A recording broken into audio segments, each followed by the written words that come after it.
Alright, we can offer you the reduced prices on our products at a 15% discount on all of your bulk orders, under the condition that your company only orders its desk supplies from our warehouses. I'll have to clear some things with my supervisor, but I'm definitely interested in your offer. If we can get this approved by corporate, we would be happy to do business with your company. Alright, thank you for taking the time to speak with us. Here's my card. Just call us if you have any questions. Alright, we look forward to doing business with you. You feel that? It's getting stronger. Are we having an earthquake?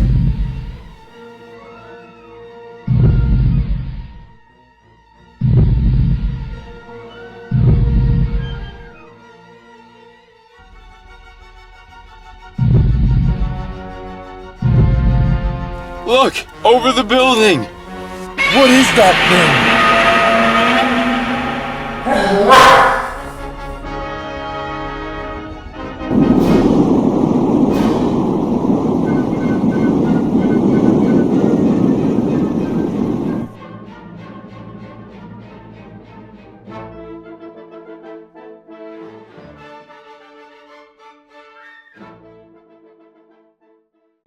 It was summertime in the city of Mussorgsky, and mice from all corners of the community had come together to compete in the first annual barbecue cook-off. As the cook-off got underway, smoke from the hot grills lifted the irresistible scent of barbecue sauce over the rooftops of the city.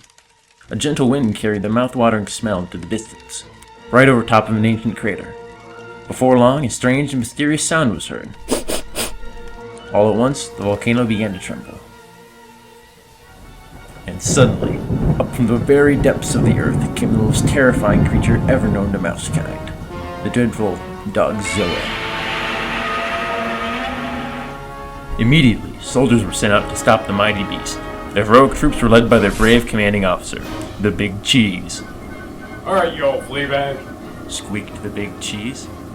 Get those paws in the air. You're coming with us. Without warning, the monstrous mutt breathed her horrible breath onto the mice.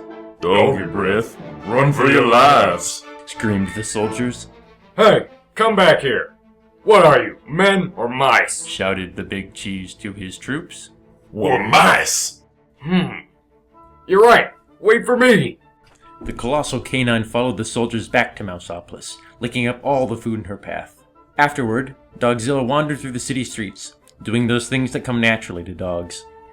Dogzilla chased cars, right off the freeway. Dogzilla chewed furniture, and the furniture store as well. And Dogzilla dug up bones, at the Museum of Natural History. Meanwhile, the Big Cheese had organized an emergency meeting with one of the city's greatest scientific minds, Professor Scarlett O'Hary. Gentle mice, this monster comes from prehistoric times. It is perhaps millions of years old. Maybe we could teach it to do something positive for the community. I'm afraid not. You simply can't teach an old dog new tricks. If we're going to defeat this dog, we've got to think like a dog. We've got to find something that all dogs are afraid of. Something that will scare this beast away from Mussorgsky forever. I've got an idea. Squeaked the Big Cheese. Within minutes, the mice had assembled at the center of town. Alright, Dogzilla. Shouted the Big Cheese. No more Mr. Mice Guy.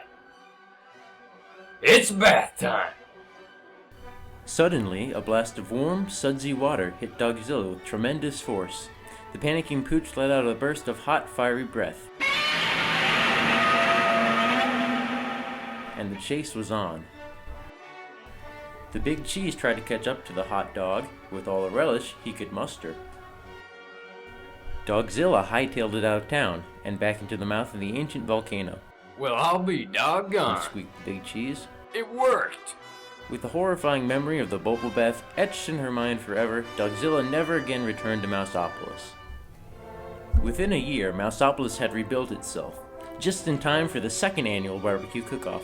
The mice of Mussorgsky fired up their grills, confident that they would never see or hear from Dogzilla again. However, there was one thing they hadn't counted on.